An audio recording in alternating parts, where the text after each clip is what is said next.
All right, everybody. I am a tax partner at Ernst & Young, and you all are tax employees below me, so deal with that. All right. What if I told you that you could be saving your clients millions, if not billions of dollars every year? All you have to do is advise them to open a subsidiary or another operation in a country such as Switzerland, Bermuda, the Cayman Islands, or Hong Kong. All these countries are examples of tax havens. A tax haven is a country that has an abnormally low tax rate compared to the United States corporate tax rate of 39.1%. It was reported last year that global losses due to these tax havens was $190 to $255 billion. It's a pretty big range, but you can't really find all the money because they hide it so well. So let's take a look at how tax havens work, the legality of them, benefits and consequences, and all that awesome stuff. All right. Tax havens are part of sophisticated tax strategies that have been created by Big Four accounting firms such as PwC, Deloitte, KPMG, and obviously Ernst & Young. Now, the big goal here is to transfer the money that you earn here in America to these other subsidiaries in a different country.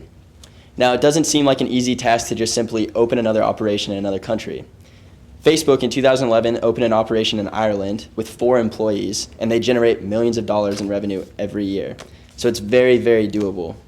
Now, a couple of the key strategies that have been used in the past by Facebook and Google and Apple and other huge companies such as those are the Dutch sandwich.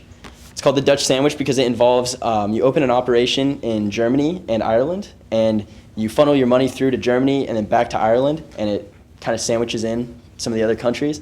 And this effectively lowers your tax rate below 12%.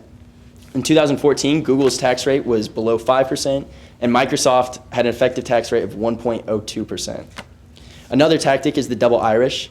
Ireland is a little bit of an interesting state or country. They're working now on trying to eliminate these tax haven issues. They added in a tax resident requirement. In order to operate a business there, you do have to be a tax resident. So the double Irish is you open up 2 operations. You use the one that's a tax resident to funnel the money through first to pay the taxes in Ireland, and then you funnel it back into the other operation to bring it back to the United States at a lower tax rate. Now, you're probably asking, this seems kind of shady and not legal, but in reality it is. There's a case between Caterpillar and the United States government in which they were trying to decide whether it was against the law for Caterpillar to use these tax havens, and ultimately they could never find anything wrong with what they were doing. In reality, they're just taking advantage of our United States tax code. The issue doesn't lie within legal laws or anything like that. It lies within the guidelines that we provide our companies. Just as a resident of Minnesota can go across the border to Wisconsin who has much lower sales tax, we can help our companies use a lower tax rate to help them save money. This is going to occur no matter what we do, and it's going to be this way until the tax code is eventually revised one day. They've been talking about it for 10 years, so chances are we still have a little bit of time. So now let's look at some of the consequences of tax havens. As mentioned earlier, $190 to $255 billion is lost every year on a global level in tax revenue. We know that tax revenue helps the government provide public goods to all of us. They pay for fire departments, police stations, roads, other public goods. Obviously, we can tell that the United States is struggling with this as our debt increases and we don't have as much money coming in.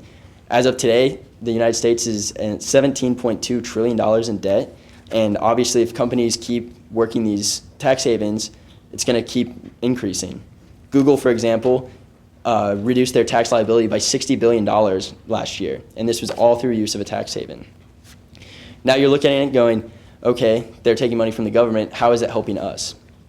In those years that Google has avoided that much tax, they've also increased their research and development and employed more people than they're expected to. They're using the money that they're saving on taxes to overall better us. They're providing us with products that we want. They're providing us with necessities that we don't yet know about. So obviously, we can help our clients find ways to lower their tax bill through these tax havens. And it has an impact on everyday life, but I believe that your clients will be satisfied when you can tell them that their tax bill is $1 billion less than it should be.